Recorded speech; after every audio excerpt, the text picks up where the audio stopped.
أعوذ بالله من الشيطان الرجيم بسم الله الرحمن الرحيم ومن يرغب عن ملة إبراهيم إلا من سفه نفسه وَلَقَدِ اصْطَفَيْنَاهُ فِي الدُّنْيَا وَإِنَّهُ فِي الْآخِرَةِ لَمِنَ الصَّالِحِينَ إِذْ قَالَ لَهُ رَبُّهُ أَسْلِمْ قَالَ أَسْلَمْتُ لِرَبِّ الْعَالَمِينَ وَوَصَّى بِهَا إِبْرَاهِيمُ بَنِيهِ وَيَعْقُوبُ يا بني إن الله اصطفى لكم الدين فلا تموتن إلا وأنتم مسلمون أم كنتم شهداء إذ حضر يعقوب الموت إذ قال لبنيه ما تعبدون من بعدي قالوا نعبد إلهك وإله آبائك إبراهيم وإسماعيل وإسحاق إلها واحدا ونحن له مسلمون تلك أمة قد خلت لها ما كسبت ولكم ما كسبتم ولا تسألون عما كانوا يعملون صدق اللہ العظیم۔ حضرت ابراہیم علیہ السلام کی دعا کا ذکر ہو چکا ہے۔ حضرت ابراہیم علیہ السلام کی دعا میں جو نکات اور جو حکمتیں اور جو اسباق تھے اس کو بیان کیا جا چکا ہے۔ یہاں پر دعا میں ایک جملہ ہے من ذریتنا، میری اولاد میں۔ اس وقت جو موجود تھے حضرت ابراہیم علیہ السلام کے ساتھ کون تھے؟ حضرت اسماعیل علیہ السلام تھے۔ تو حضرت اسماعیل ہی کی اولاد کے بارے میں یہ دعا ہے۔ تو ومن ذریتنا، یہ من جو ہے بعضیہ کے لیے آتا ہے۔ بعض ہمیشہ میرے خاندان میں سے پورے تو نہیں رہیں گے، چونکہ پورے انگلیاں ایک ساتھ رہیں گے، اس میں نافرمان بھی رہیں گے، غلط کرنے والے بھی رہیں گے، لیکن ہمیشہ میرے خاندان میں، میرے نسل میں ایک امت رہنا جو تیرے فرما بردار ہو، تیری توحید پر باقی رہے۔ اسی لیے اولاد کی تربیت، اب یہ اولاد کی تربیت کے بارے میں ہی آگے باتیں آئیں گی۔ تو اللہ تعالیٰ حضرت ابراہیم علیہ السلام کو پہلے بیان کر رہا ہے۔ یہودی بھی حضرت ابراہیم کو اپنا مقتدا، اپنا امام، اپنا پیشوا مانتے ہیں۔ نصارہ بھی حضرت ابراہیم کو اپنا امام، اپنا پیشوا، اپنا مقتدا مانتے ہیں۔ مسلمان تو مانتے ہی ہیں، اور بت پرستی کرنے والے، شاہ صاحب رحمۃ اللہ علیہ لکھے ہیں کہ بت پرستی کرنے والے بھی، مشرکین بھی ان کو اپنا مقتدا مانتے تھے، ان کو اپنا مقتدا مانتے تھے۔ اور آتش پرست، آگ کی پوجا کرنے والے مجوسی، یہ لوگ بھی حضرت ابراہیم علیہ السلام کو مقتدا مانتے تھے۔ تو اب حضرت ابراہیم علیہ السلام کا ذکر اللہ تعالیٰ مفصل بیان کر رہا ہے کہ حضرت ابراہیم کیسے تھے، حضرت ابراہیم کی ذات کیسی تھی، حضرت ابراہیم اللہ کے کیسے فرما بردار تھے، وہ کیسے توحید کے عالم بردار تھے۔ ہر چیز کو واضح طور پر بیان کیا ہے تاکہ ان کو ایک بھی اشکال باقی نہ رہ سکے۔ تو حضرت ابراہیم علیہ السلام دیکھیے ایسے توحید کے علم بردار ہیں کہ قیامت تک کے لیے بھی اپنے اولاد کے لیے دعا کر رہے ہیں کہ ہمیشہ میری اولاد میں تیری پرستش کرنے والا رہے۔ تو ہم کو بھی یہ سبق مل رہا ہے کہ ہم بھی اولاد کی تربیت، میں میری اولاد کی تربیت کروں گا تو میری اولاد اس کی اولاد کی تربیت کرے گا۔ اسی لیے یہاں اللہ تعالیٰ تین، حضرت یعقوب علیہ السلام، حضرت اسحاق علیہ السلام کے بیٹے، حضرت اسحاق حضرت ابراہیم علیہ السلام کے بیٹے، اور حضرت یعقوب کے بیٹے حضرت یوسف، یہاں حضرت لوط علیہ السلام کے داماد ہے حضرت یعقوب۔ تو تو بہرحال اتنا مفصل انداز اس لیے بیان کر رہا ہے تاکہ ہر آدمی اپنے خاندان کی فکر کرے، اپنے اولاد کی فکر کرے. تو میرے اوپر اتنی ذمہ داری ہے، جب وہ اپنی ذمہ داری کو پوری کرے گا تو اس کی اولاد اس کی ذمہ داری کو پورے کریں گے. باپ اگر دیندار رہا تو اس کی اولاد بھی لامحالہ کیا بنے گی؟ دیندار بنے گی. کب؟ جب کو اس کے اولاد کو دیندار بنانے کی جستجو میں لگا رہے. ورنہ آج دنیا کے اکثر ماں باپ ایسے ہیں تو خود تو دیندار ہیں، خود تو نمازی ہیں، خود تو اللہ کو ڈرنے والے ہیں، لیکن اولاد کو اس کی زندگی گزارنے پر چھوڑ دیے ہیں. یہ دیندار ماں باپ نہیں ہے. دیندار ماں باپ ایسے ہوتے وہ اللہ بتا رہے ہیں کہ جو تم اپنے لیے پسند کر رہے ہو، نماز اپنے لیے پسند کر رہے ہو تو اپنے اولاد کے لیے بھی پسند کرو. اپنے لیے جنت کو پسند کر رہے ہو تو اپنے اولاد کے لیے بھی جنت کو پسند کرو. اپنے آپ کو اللہ کا فرما بردار بنا رہے ہو تو اولاد کو بھی بناؤ. یہ سلسلہ چلتا رہے گا تو قیامت تک کی اولاد ہماری اللہ کی فرما بردار رہے گی. ورنہ درمیان میں کہاں کنیکشن کٹے گا نہیں معلوم. ایک دیندار کی یہ مثال ہو گئی. نافرمان ماں باپ کی اولاد نافرمان بنے گی. جیسے بارہا ایک واقعہ سننے کو ملتا ہے کہ ایک باپ تھا، اپنے باپ کو بڑا اس کو پڑھانے میں بہت محنت کیا، کوشش کیا، اس کو ڈاکٹر انجینئر جو بنانا تھا بنا دیا. اب دنیا کی جو اعلیٰ ترین تعلیم حاصل کرتے ہیں وہ کیا کرتے ہیں؟ اسی کے برابر کی لڑکی کو ڈھونڈ کر شادی کرتے ہیں. ڈاکٹر کو کر لیتا ہے، انجینئر کو کر لیتا ہے. تو اس طریقے سے اس نے بھی یہی کام کیا کہ شادی کر لیا. باپ بیمار ہو گیا، ماں کا انتقال ہو گیا، باپ بیمار ہوا. تو اب جب باپ بیمار ہوا تو اب یہ جو ڈاکٹر صاحبہ تھی یا انجینئر صاحبہ تھی کیا بولی؟ یا تو تمہارے ابا رہنا یا میں رہنا، یا تو تمہارے ابا رہنا یا تو میں رہنا. اب بیٹے کے دل میں بات آئی کہ بھائی ابا میرے واسطے تو بہت کرے، لیکن ابا آج کل جانے والے ہیں، اس کے واسطے میں میری انڈا دینے والی مرغی کو کئی کو کھاؤں، سونے کا انڈا دینے والی مرغی کو کئی کو کھونا میں. تو بولا باپ کے واسطے باہر شیڈ بنانے لگایا. شیڈ میں باپ کو ڈال دیا، کھانا پینا سونا پوری ضرورتوں کو پوری کرنا وہیں پر. جب وہاں ڈالنا شروع کیا، ایک دن ایسا آیا کہ باپ نہ اس کو کھایا پوچھتے ہیں، نہ اس کو پیا پوچھتے ہیں، نہ ناشتہ نہ دوپہر کا کچھ پوچھنے کا خیال تک نہیں. بیوی اپنے کمائی میں مگن ہے اور یہ اپنی کمائی میں مگن ہے، اور ایک بیٹا ہے اس کے لیے، اس کا پوتا. تو ایک دن وہ وقت آ گیا جو ہر ایک کو آتا ہے، باپ کا انتقال ہو گیا. تو چلو بہرحال اس کو دفنا کر آ گئے، جنازے کی نماز پڑھ کر آ گئے. جب اس کے جو سامان تھے اس کو ایک تھیلے میں ڈالنا شروع کیا باپ، تو اس میں تمام چیزوں کو ڈال رہا تھا. جب اس کی جو پلیٹ تھی کھانا کھانے کی اور جس میں اس کو پانی دیا جاتا تھا، وہ گلاس کو وہ دونوں کو اٹھا کر بھی اسی تھیلے میں ڈال رہا تھا، تو بیٹا کہنے لگا ابا اس کو نکو پھینکو، یہ گلاس یہ پلیٹ کو نکو پھینکو. بیٹے گھر میں کتنے پلیٹاں ہونا ہوتے ہیں، گھر میں کتنے گلاساں ہونا ہوتے ہیں، یہ گلاس یہ پلیٹ کئی کو بیٹے تجھے. ابا جب تمہیں بڈھے ہوتے تو اس میں کھانا دیتا ہوں، بولا جب تمہیں بوڑھے ہو جاتے ہیں تو تو نہ بھی اس میں پانی دیتا ہوں. رونے کی بات ہے. یہ تربیت باپ اپنی بیٹی کی کر رہا ہے کہ میں میرے باپ کے ساتھ ایسا کر رہا ہوں، تو بھی ایسا کرنا ہے. بول نہیں رہا ہے. اسی لیے اولاد جو ہوتی ہے، بچے جو ہوتے ہیں، چھوٹے جو ہوتے ہیں، آرڈر سے نہیں بدلتے، عمل سے بدلتے ہیں. یہی حضرت ابراہیم علیہ السلام بتا رہے ہیں، اللہ سے دعا مانگ رہے کہ اے اللہ وجعلنا مسلمین لک، بنا دے ہم کو تیرا فرما بردار. دونوں سے مراد حضرت اسماعیل کی پوری اولاد، میری پوری اولاد. تو اپنے اولاد کو بنانے کے بارے میں بہت سوچنا ہے. اولاد بن گئی تو اس لیے جسم کے بارے میں تو ہم توجہ دیتے ہی ہیں. بیٹے کے پیٹ کا درد برداشت نہیں، بیٹے کی بھوک ہم کو برداشت نہیں، بیٹے کا بے چین ہونا ہم کو برداشت نہیں. یہ جسم کی توجہ ہے.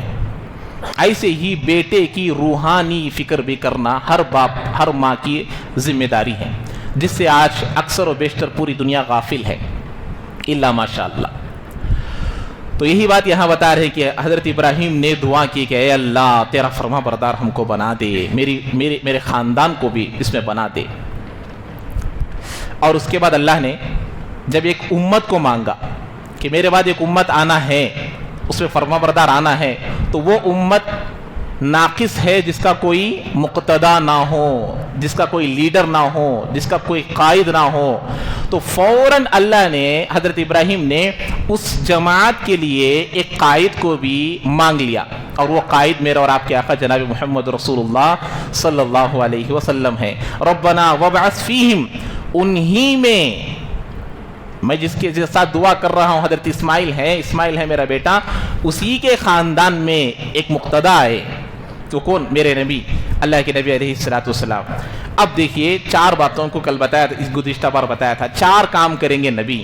ایک، قرآن کو پڑھ کر سنائیں گے، وہ اہل زبان تھے، عربی جاننے والے تھے، جیسے میں اردو بول رہا ہوں، فضائل اعمال پڑھیں گے تو سب سمجھتے ہیں، سمجھانا پڑتا کیا، فضائل اعمال اردو میں ہے تو اہل لسان ہیں، ہم لوگ سمجھ جاتے ہیں، تو ایسے عربی پڑھنے سے صحابہ سمجھ جاتے تھے، آیتوں کو پڑھنے سے سمجھ جاتے تھے، ابو جہل بھی سمجھتا تھا، ابو لہب بھی سمجھتا تھا، کیونکہ عربی زبان ان کی زبان تھی۔ اور ایک بات، یتلو علیہم آیاتک، ان پر پڑھ کر سنائیں گے۔ دوسری بات، وَيُعَلِّمُهُمُ الْكِتَابَ، بعض باتیں ایسی ہوتی ہیں جو اہل زبان بھی نہیں سمجھتے۔ اب مثال کے طور پر تشخص ہے، یہ ایک اردو میں بھی استعمال کرتے ہیں، اکثروں کو اس کا معنی نہیں معلوم رہتا۔ جنوب، ایک کون سے حصے کو بولتے ہیں، یہ بھی اکثروں کو نہیں معلوم رہتا، اردو ہے لیکن بولنا پڑتا ہے، تفصیل کرنا پڑتا ہے۔ تو ایسے ہی عربی بھی اہل لسان ہونے کے باوجود، عربی ان کی زبان ہونے کے باوجود بھی ہر معنی صحابہ بھی نہیں سمجھ سکتے، اس کو تشریح کر سمجھائیں گے کون؟ یہی مقتدا، میرے اور آپ کے آقا جناب محمد رسول اللہ صلی اللہ علیہ وسلم۔ تیسری بات بتائے، اور ان کو حکمت کی باتیں بھی سمجھائیں گے۔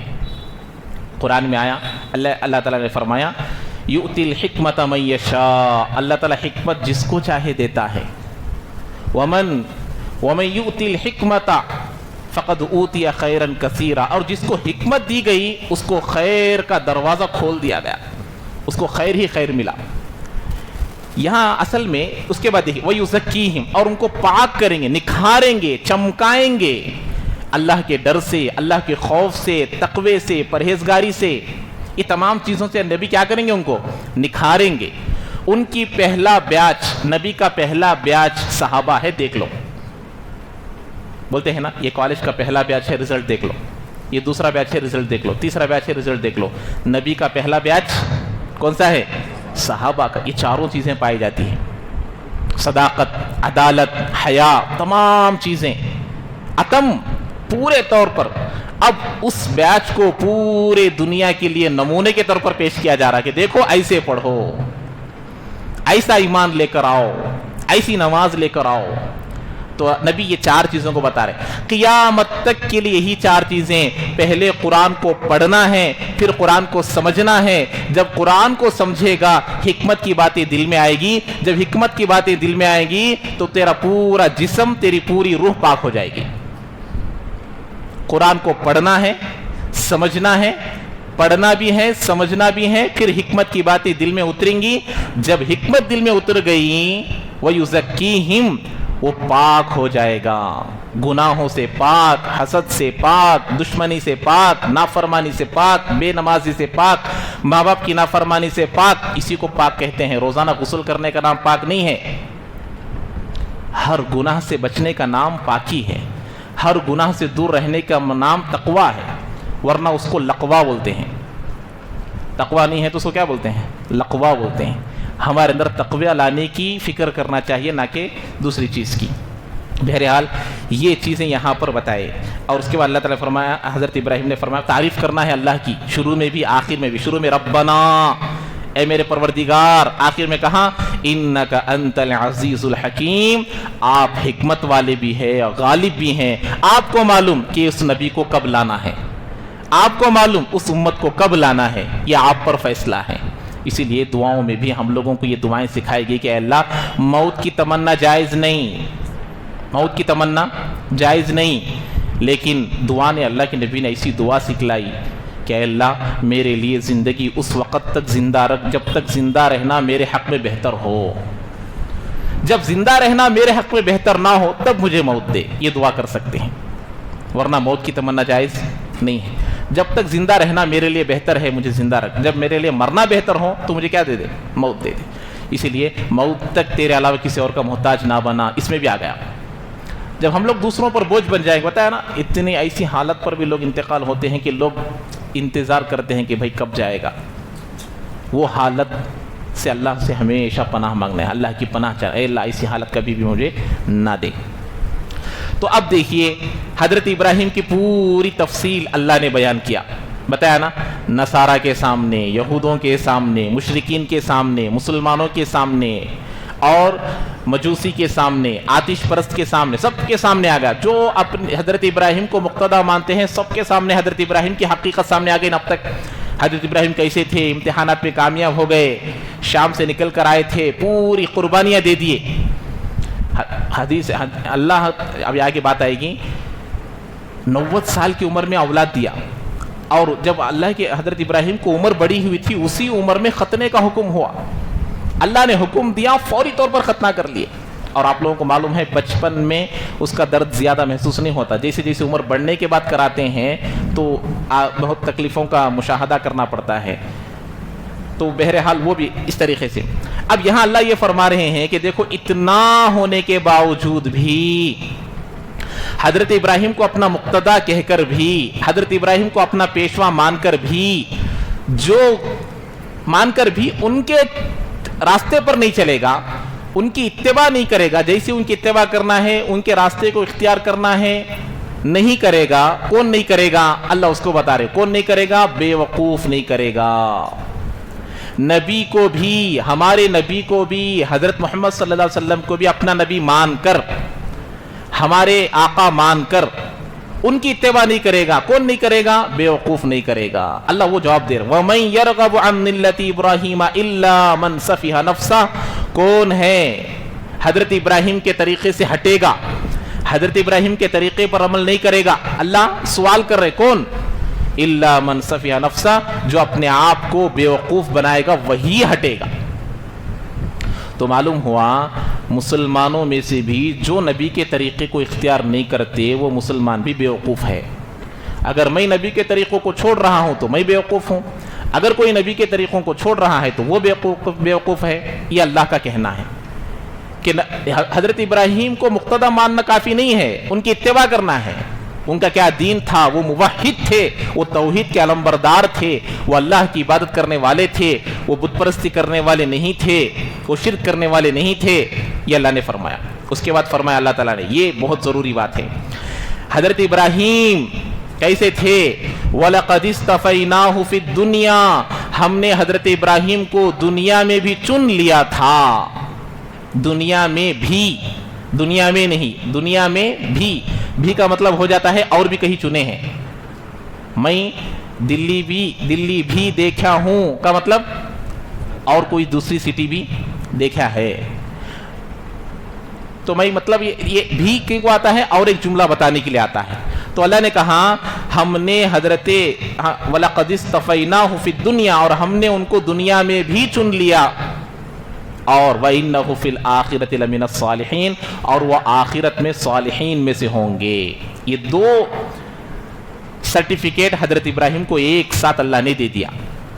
یہاں پر سمجھیے دنیا میں چن لیا، رسالت دیا، ولایت دیا، خلت دیا، خلیل اللہ کا یہ لقب اللہ نے حضرت ابراہیم کو دیا. خلیل اللہ، اللہ کا دوست، اللہ کا خلیل، بہت قریب رہنے والے کو خلیل بولتے ہیں. تو اللہ کے خلیل کون ہے؟ حضرت ابراہیم ہے. تو دنیا میں ان چیزوں سے ہم نے نوازا حضرت ابراہیم کو. وَإِنَّهُ فِي الْآخِرَةِ لَمِنَ الصَّالِحِينَ، اور آخرت میں وہ صالحین میں سے ہوں گے. دونوں مل گئے. آخرت، دنیا اور آخرت کیوں بولا ہے؟ اس لیے کہ دنیا میں جس کو چن لیا یہ چننا نہیں ہے، جس کو آخرت میں بھی چنا گیا ہے وہ مقتدی بننے کے لائق ہے. ہم لوگ دعا مانگتے ہیں ربنا آتینا فی الدنیا حسنۃ وفی الآخرۃ حسنۃ وقنا عذاب النار. جہالت میں لوگ کہتے ہیں دیکھو بھائی دنیا نہیں تو کیسا، اللہ دنیا بھی مانگو بول رہا. دیکھو بولتے اللہ دنیا بھی مانگو بولتا ہے، دیکھو بولتے، حالانکہ غلط مانا ہے. ربنا آتینا فی الدنیا، دنیا میں دے حسنہ، مال دے بولا کیا؟ سونا دے بولا ہے. حسنہ کے معنی نیکی، اے اللہ دنیا میں بھی نیکی دے، ایسی نیکی جو آخرت میں بھی مقبول ہو. دنیا میں ہم نے حضرت ابراہیم کو چن لیا، آخرت میں وہ صالحین میں سے ہوں گے. تو دنیا میں نیکیوں کا کرنا بڑی بات نہیں ہے، وہ نیکی آخرت میں بھی کام آنا یہ بڑی بات ہے.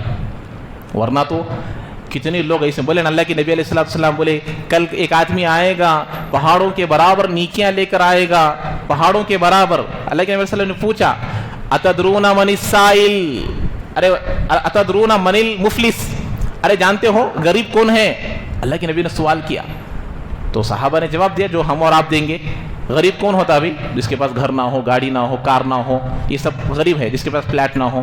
ہم لوگ یہی جواب دیتے. صحابہ نے بھی کہا کہ اللہ کے نبی اتدرون من المفلس قالوا من لا درہم لہ ولا متاع لہ، جس کے پاس پیسہ نہ ہو، بینک بیلنس نہ ہو. یہ جواب ہمارا ہوتا تھا. ایسا اللہ کے نبی صحابہ نے کہا وہ درہم نہ ہو وہ غریب ہے. اللہ کے نبی یہ نہیں. اللہ کے نبی کیا کہا؟ من یاتی یوم القیامت بصلاۃ وزکاۃ وصوم، نمازوں کے ساتھ آئے گا، بڑے نمازیں، بہت نمازیں، لمبی لمبی رکعتیں لے کر آئے گا، روزوں کو لے کر آئے گا، زکوٰۃ کو لے کر آئے گا، لیکن بعد میں اس نے جو ظلم کیا ہوگا وہ لائن کھڑے ہوں گے. اللہ مجھے گالی دیا تھا دنیا میں، اللہ مجھے مارا تھا، میرا مال کھایا تھا، مجھے قتل کیا تھا. لائن سے کھڑے ہوں گے. اللہ کہیں گے اس کی نیکیاں لے کر ان کو دے دو، ان کو دے دو، ان کو دے دو، ان کو دے دو. کیا بولیں گے فرشتے؟ اللہ نیکیاں ختم ہو گئے، کیا کرنا؟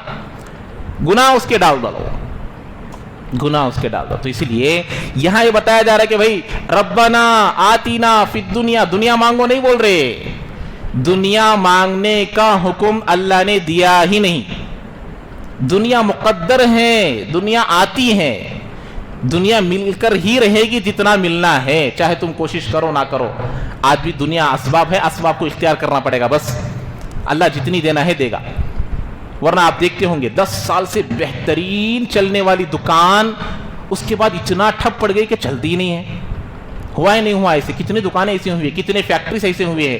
اگر اسی کے ہاتھ میں اسی کی صلاحیتوں سے یہ دکان چلنی ہوتی ہمیشہ چلنا تھا.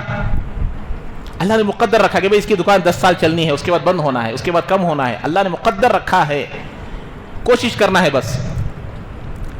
دنیا ایک ایسی چیز ہے، اس لیے اللہ کے نبی صلی اللہ علیہ وسلم نے فرمایا دیکھو دنیا کو حاصل کرنا حلال طریقے سے دین پر چلتے ہوئے غلط نہیں ہے. دنیا کو حاصل کرو اللہ کے نبی کے طریقے پر اور حلال طریقے سے حاصل کرو، وہ محمود ہے، پسندیدہ ہے.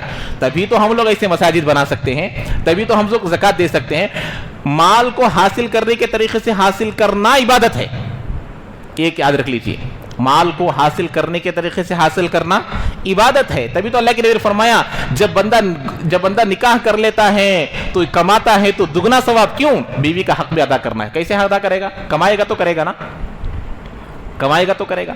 تو دنیا کو کمانا ہے حلال طریقے سے، لیکن اتنا بھی دنیا کے پیچھے نہیں پڑ جانا کہ وہ کتا بن جائے. اللہ کے نبی نے فرمایا، میں نہیں فرما رہا، اللہ کے نبی نے فرمایا الدنیا جیفا وطالبها کلاب، دنیا مردار ہے، اس کا طلب کرنے والا کتا ہے. آپ لوگ دیکھے ہوں گے اللہ کے نبی دوسرا بول سکتے تھے، شیر بول سکتے تھے، چیتا بول سکتے تھے، وہ ہے یہ ہے بول سکتے تھے، لیکن کتا بولے ہیں. ہاتھی مردار پڑا ہوا ہے، دوسرے کتے کو آنے نہیں دیتا. کھاتا کیا وہ ہے؟ سو پیٹ اتتا ہے. مردار پڑ کو کیا ہے؟ ہاتھی پڑ کو ہے، لیکن کتا دوسرے کتے کو آنے نہیں دیتا. ایسے ہی جب انسان کے اندر دنیا کی محبت بڑھ جاتی ہے تو کتے میں اس میں کوئی فرق نہیں رہتا. چند مہینے پہلے، 3-4 مہینے پہلے گارلا دنہ میں آپ لوگ دیکھے ہوں گے، درانتی لے کو بہن کو پر حملہ کرا. ویڈیو دیکھے رہیں گے، میں نیوز میں دیکھا.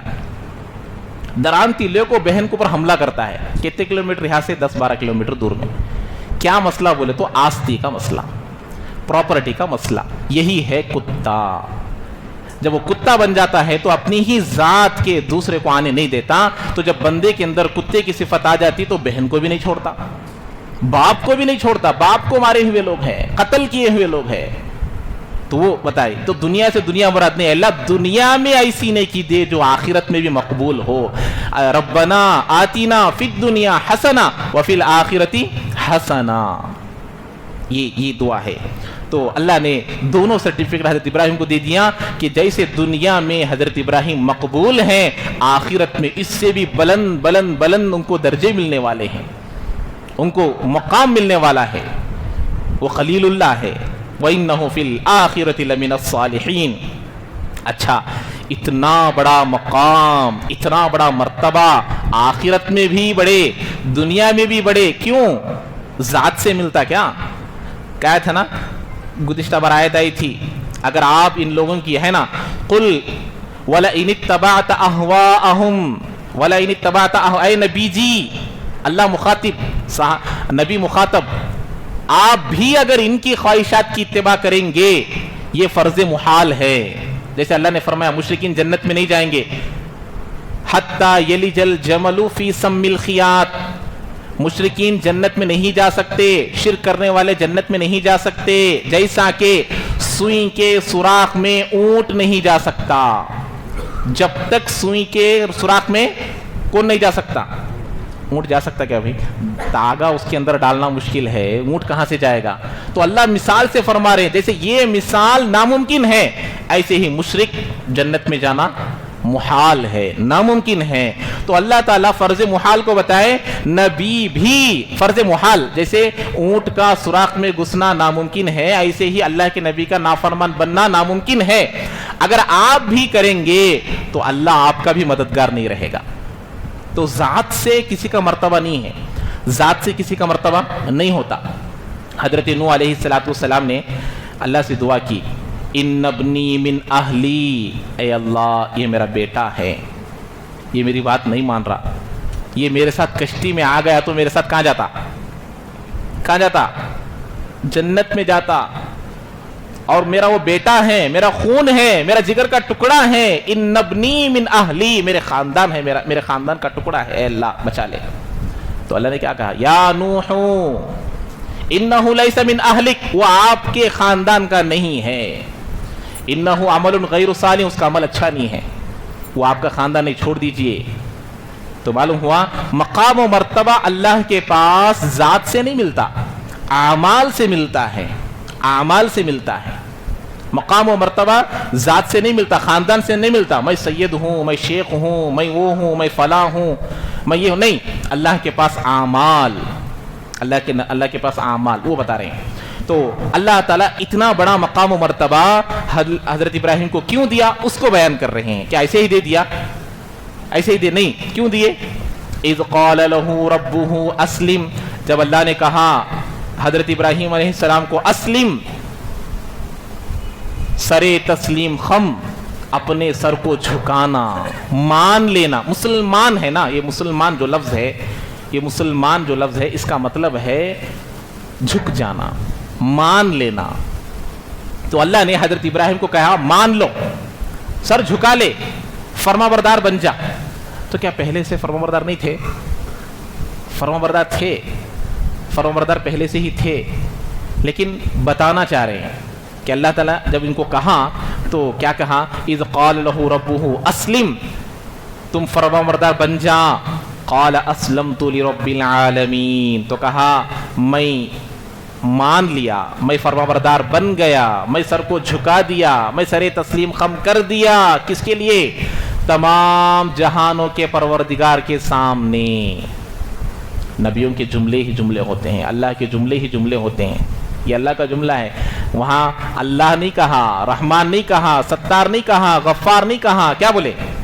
رب العالمین. کیا بولے ہیں؟ اسلمت لرب العالمین. عالمین کا معنی میں آپ لوگوں کو سورہ فاتحہ میں بتایا تھا، پرورش کرنے والا بتایا تھا، یاد ہے نہیں ہے؟ پرورش کرنے والا. تو جیسے بچہ، آپ لوگ دیکھیں بچے کی ابتدا کہاں سے شروع ہوتی ہے؟ قطرے سے شروع ہوتی ہے. قطرے سے یہاں تک آئے ہیں ہم لوگ، قطرے سے یہاں تک آئے. قطرے سے پہلے بھی ہمارا وجود تھا. کون سی غذا سے ہمارا جز بنا ہے، کون سے پانی کے قطرے سے ہمارا جز بنا ہے، وہ جاننے والا ہے. تو وہاں سے یہاں تک اللہ نے لایا، اس کو بولتے ہیں پرورش. تو اللہ تعالیٰ ایک پرورش جسمی اعتبار سے دیتے ہیں، جسمی اعتبار سے، جسم کے اعتبار سے، باڈی کے اعتبار سے بڑھوتری دیتے ہیں. تو اللہ تعالیٰ حضرت ابراہیم علیہ السلام نے کہا، اے اللہ جیسے بڑھوتری آپ مجھے جسم میں دیے ہیں، ایسے ہی تیری فرما برداری کرنے میں بھی بڑھوتری دے. ارے بھائی بات سمجھ رہے ہیں؟ بہت گہری باتیں ہیں. جیسے تو مجھے کھانا کھلا کر، تیری غذاؤں کو میں کھا کر، تیرے پانی کو میں پی کر، تیرے زمین سے نکالے ہوئے فروٹس کو، ترکاریوں کو، چاول وغیرہ کو کھانے کی وجہ سے میرا جسم یہاں تک بڑھا، ایسے ہی تیری قدرت کو دیکھ کر حدیث آئی ہے، حدیث میں دعا آئی ہے، اللہم زدنی فیکا تحیرا، اے اللہ مجھے تیری ذات میں عجائبات دکھا، تیری ذات میں مجھ کو عجائبات دکھا، اس عجائب کو دیکھنے سے میرا ایمان کیا ہوگا؟ بڑھے گا۔ ارے اللہ ایسا ہے، ارے اللہ ایسا ہے، ارے اللہ۔ اب گئے تاج محل کو دیکھنے گئے، تاج محل دیکھتے ہیں، ارے کیا یہاں اتنا اچھا ہے، ابھی اندر ارے یہاں، ارے جاتے جاتے جاتے اور عجائب دکھتے جا رہے، دکھتے جا، زو میں جاتے، چھوٹے جانور، بڑے جانور، پھر بڑے جانور، پھر بڑے جانور، تعجب پر تعجب ہوتا جا رہا، تعجب پر تعجب ہوتا جا رہا کہ بھئی اتنے بڑے بڑے جانور ایسے ہیں ویسے ہیں، تو حیران ہوتا ہے۔ تو اللہ کے نبی نے دعا سکھائی کہ اللہ تیری ذات میں حیران ہونے والا بنا کہ میرا اللہ ایسا ہے۔ آپ لوگ سائنس کو مطالعہ کریں گے تو معلوم ہوگا یہ دنیا کتنی بڑی ہے، یہ چاند کتنا بڑا ہے، یہ سورج کتنا بڑا ہے، اس کے بعد ستارے کتنے بڑے ہیں، اس کے بعد گیلیکسی کتنے بڑے ہیں، کہکشائیں اس کے بعد ہیں، تو پھر آسمان کتنا بڑا ہوگا۔ ایک جنتی کو 10 گنا بڑی جنت دیں گے، یہ کوئی معاملی بات، یہ کوئی بڑی بات نہیں ہے اللہ کے لیے۔ انسان کی کوئی حیثیت ہی نہیں ہے زمین کے سامنے۔ سائنس میں آپ کو یہ بات بھی ملے گی کہ زمین کتنی سپیڈ میں پھر رہی ہے، اتنی سپیڈ میں جو پھر رہی ہے، ہم کو احساس ہو رہا، کیوں احساس نہیں ہو رہا؟ کہ ہم زمین پر رہنے کے بعد اس کے لیے ہم نہ کے برابر ہیں، اس لیے احساس تک نہیں ہو رہا ہم کو۔ تو یہ اللہ کے عجائبات میں دعا کرنا۔ تو اللہ حضرت ابراہیم نے ہی کہا کہ میں فرمانبردار بن جاتا ہوں تمام جہانوں کے پروردگار کے سامنے، میں اس کا فرمانبردار بن جاتا ہوں۔ تو اللہ تعالیٰ تو ہم لوگ اللہ کے عجائبات کو دیکھ کر اپنے اندر تقوی میں بڑھوتری کرنا۔ جیسے ہم غذائیں کھا کر صحت کو پاتے ہیں، بادام کھائیں گے، یہ کھائیں گے، وہ کھائیں گے تو صحت اچھی رہے گی، آنکھ اچھی نظر آئے گی، کان اچھے سنائی دیں گے اور گھٹنوں میں درد نہیں آئے گا۔ یہ چیزیں ہم لوگ، یہ پرورش ہے جسمانی، یہ صحت ہے جسمانی، اور دوسری صحت اللہ کو مانگنا ہے۔ وہ صحت اللہ حضرت ابراہیم مانگ رہے ہیں کہ اللہ مجھے تو پرورش دے تیری فرما برداری کرنے میں۔ چھوٹا تھا میں، نمازیں بھی نہیں پڑھتا تھا، یعنی نمازیں پڑھنے میں چھوٹا تھا، ایک وقت کی بھی نہیں پڑھتا تھا، تو مطلب کیا ہے؟ دودھ پینے کا بچہ بھی نہیں۔ دینداری میں کیا ہے؟ دودھ پینے کا بچہ کچھ بھی نہیں ہے۔ اب آہستہ نماز پڑھنے والا بنا، فجر پڑھنے والا بنا، اب اس کے بعد تھوڑا، اس کے بعد 6 مہینے کے بعد تھوڑا کھانا کھانے والا بنا، تو اب بڑھتے جا رہا۔ ایک نماز پڑھنے، جمعہ میں ایک بار پڑھنے والا، فجر پڑھنا شروع کیا، پھر عصر پڑھنا شروع کیا، پھر مغرب، پھر عشاء، 5 وقت کی ہو گئے۔ اب بڑھ رہا ہے، جیسے جسم بڑھ رہا تھا، اب دینداری بڑھ رہی ہے، دین میں بڑھ رہا ہے۔ وہ مطلب ہے کہ میں نے تمام جہانوں کے پروردگار کے سامنے، تو یہ پروردگار میرے دین میں، میرے ایمان میں، میرے عمل میں، میرے یقین میں، میرے تقوی میں بڑھوتری نصیب فرما۔ تو اب دیکھیے حضرت ابراہیم جس دین پر چلتے تھے، کیا وہ دین صرف حضرت ابراہیم کے لیے تھا؟ سمجھ رہے؟ اللہ نے جو آرڈرز دیے تھے، اللہ نے جو طریقہ دیا تھا، اللہ نے جو منہج دیا تھا، وہ کیا صرف حضرت ابراہیم کے لیے تھا؟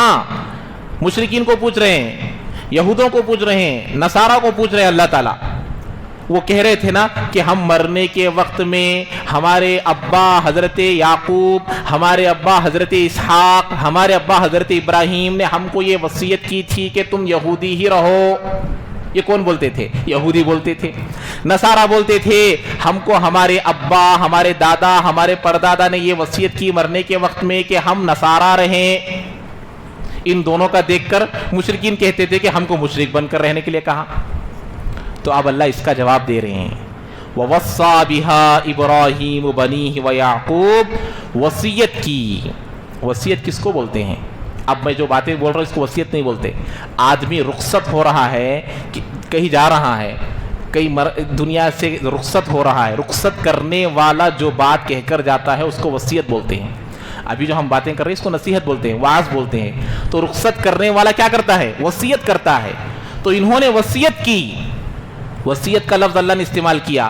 کیوں؟ اس لیے کہ وصیت سمجھتے ہیں مرنے کے بعد میرا وہ پلاٹ تو لے لے بیٹی، میرے بینک میں اتنے ہیں تو لے لے بیٹے۔ اسی کا نام وصیت نہیں ہے۔ جیسے دنیا کے بارے میں فکر کریں گے، مرنے کے وقت میں اپنے اولاد کو دین کی فکر بھی کرنا ہے کہ بیٹے اب یہ دین کی فکر کر رہے ہیں اپنے اولاد کی، مرنے کے وقت میں دین پر رہنے کی وصیت کر رہے ہیں کہ کہاں وَوَصَّى بِهَا ابراہیم، وصیت کی اس بات کی ابراہیم علیہ السلام نے اپنے اولاد کو، ویعقوب، اور یعقوب نے بھی۔ حضرت ابراہیم کا لفظ آیا اور حضرت یعقوب پوترے کا ڈائریکٹ، حضرت اسحاق کا نہیں، حضرت ابراہیم کا نہیں۔ کیا بولے؟ یا بنیا، اے میرے لاڈلے بیٹوں۔ حضرت یعقوب کے کتنے بچے؟ 12، 11 حضرت یوسف کو چھوڑ کر، حضرت یوسف کو ملا کر 12۔ انی رأیت احد عشر کوکبا، میں نے دیکھا 11 ستاروں کو، رأیتہم لی ساجدین، 11 ستارے، ایک چاند اور ایک سورج مجھے کیا کر رہے تھے؟ سجدہ کر رہے تھے۔ 11 بھائی، ایک ماں باپ، تو 11 بیٹے، حضرت یوسف کو ملا کر 12 بچوں کو بلا کر نصیحت کر رہے ہیں، وصیت کر رہے ہیں۔ کون؟ حضرت یعقوب۔ حضرت ابراہیم کے کتنے بیٹے؟ 2۔ حضرت اسماعیل، حضرت اسحاق 2 ہے نا، لیکن بعض کتابوں میں لکھا ہے کہ ان 2 کے علاوہ بھی 6 تھے، وہ مشہور نہیں ہوئے، وہ بھی مسلمان تھے لیکن مشہور نہیں ہوئے، تو ٹوٹل کتنے ہوئے؟ 8۔ حضرت ابراہیم کے 8 بیٹے تھے، سب سے پہلے حضرت اسماعیل ہوئے، 80-90 سال کی عمر میں حاصل ہوئے، پھر بعد میں حضرت اسحاق، پھر بعد میں اور 6، ٹوٹل 8 بچے تھے۔ انہوں نے 8 بچوں کو کیا وصیت کی مرنے کے وقت میں؟ انہوں نے 12 بچوں کو کیا وصیت کی مرنے کے وقت میں؟ یا بنیا، یا بنیا، اے میرے لاڈلے بیٹوں۔ ایک طریقہ سکھا رہے ہیں کہ بچوں کو سختی سے نہ سمجھاؤ۔ یا بنیا، اے میرے پیارے بیٹے، بیٹے ادھر آؤ، عزت ہی دیتے نہیں، گالیاں دے کر بلاتے ہیں اولاد کو۔ اللہ حفاظت فرمائے۔ اپنے ہی بیٹے کو ایسی گالی دیتے جو دوسرے سے پیدا ہوا ہے، دیتے نہیں دیتے؟ آج کی مسلمان خود ہی پیدا کیے ہوئے بیٹے کو ایسی گالی دیتے کہ وہ گالی سے کیا بات لازم آتی ہے؟ وہ دوسرے کو پیدا ہوا ہے، ایسی گالیاں دیتے نہیں دیتے؟ کتنی بری بات ہے، کتنی جہالت کی بات ہے۔ اللہ مسلمانوں کی حفاظت فرمائے، اللہ صحیح راستہ دکھائے۔ تو کیا بربر میں ہیں؟ اے میرے لاڈلے بیٹوں، نصیحت کرنا ہو تو نرمی سے کیجیے، سختی کریں گے سختی میں کوئی فائدہ نہیں ہے، بچے بننے کے بجائے بگڑ جائیں گے، بچے ہاتھ میں آنے کے بجائے ہاتھ سے نکل جائیں گے۔ اسی لیے ایک طریقہ سکھا رہے کہ اے میرے پیارے بیٹوں، یا بنیا ان اللہ اصطفیٰ لکم الدین، اللہ نے تمہارے لیے دین کو چنا ہے، اللہ نے تمہارے لیے دین کو چنا ہے، دین اسلام کو چنا ہے۔ فَلَا تَمُوتُنَّ إِلَّا وَأَنْتُمْ مُسْلِمُونَ، تم نہیں مرنا لیکن مسلمان ہونے کی حالت میں۔ کون سی حالت میں؟ مسلمان ہونے کی حالت میں۔ تو معلوم ہوا مسلمان نہ ہو کر مرنے کے کچھ بہت سارے اسباب آئیں گے، اٹیک کریں گے کہ یہ مرنے کے وقت میں کیا نہیں رہنا، مسلمان نہیں رہنا۔ حضرت یعقوب دیکھ لیے کہ بھئی یہ جو ماحول ہے، کہیں میرے چلے جانے کے بعد میرے بچے دین کو نہ چھوڑ دے، میرے چلے جانے کے بعد میرے بچے شرک کرنے والے نہ ہو جائے، بٹھا کر سمجھا رہے ہیں میرا جانے کا وقت آ گیا بچوں، لیکن اللہ نے جس دین کو تمہیں دیا ہے اسی دین پر تمہاری موت آنا۔ تو موت کب آتی معلوم ہے؟ نہیں معلوم۔ تو جب معلوم ہوا کہ موت کب آتی نہیں معلوم، تو 24 گھنٹے مسلمان بن کر رہنا۔ جب 24 گھنٹے مسلمان بن کر رہ جائیں گے، جب چاہے موت آئے کوئی ڈر کوئی خوف نہیں رہے گا۔ اسی کو مومن کہتے ہیں کہ جو موت کے انتظار میں رہتا ہے۔ حضرت خبیب رضی اللہ تعالیٰ عنہ، کون؟ حضرت خبیب رضی اللہ تعالیٰ عنہ پکڑے گئے، تڑپا کر مارے، ادھر سے ادھر سے چبا کر کاٹ کر مارے، دین سے پھیرنے کی کوششیں کیے، تڑپا کر مارے، آخر میں سولی پر چڑھائے۔ اس وقت ان کی زبان سے کیا جملہ نکلا؟ لست ابالی اقتلوا مسلما، مجھے کوئی پرواہ نہیں ہے کیونکہ تم مجھے مار رہے ہو مسلمان ہونے کی حالت میں، میری حالت کیا ہے؟ میں مسلمان ہوں، مارو۔ اور اس وقت ایک دعا کیے، وہ دعا کی برکت ایسی نکلی، مرنے کے 1 مہینے تک بھی ان کے جسم سے خون ٹپک رہا تھا اور 1 مہینے تک مشک جیسی خوشبو آ رہی تھی ان کے جسم سے، حضرت خبیب رضی اللہ عنہ۔ تو انہوں نے یہی کہا، لست ابالی، مجھے کسی بات کی پرواہ نہیں ہے، ہینا اقتل ہینا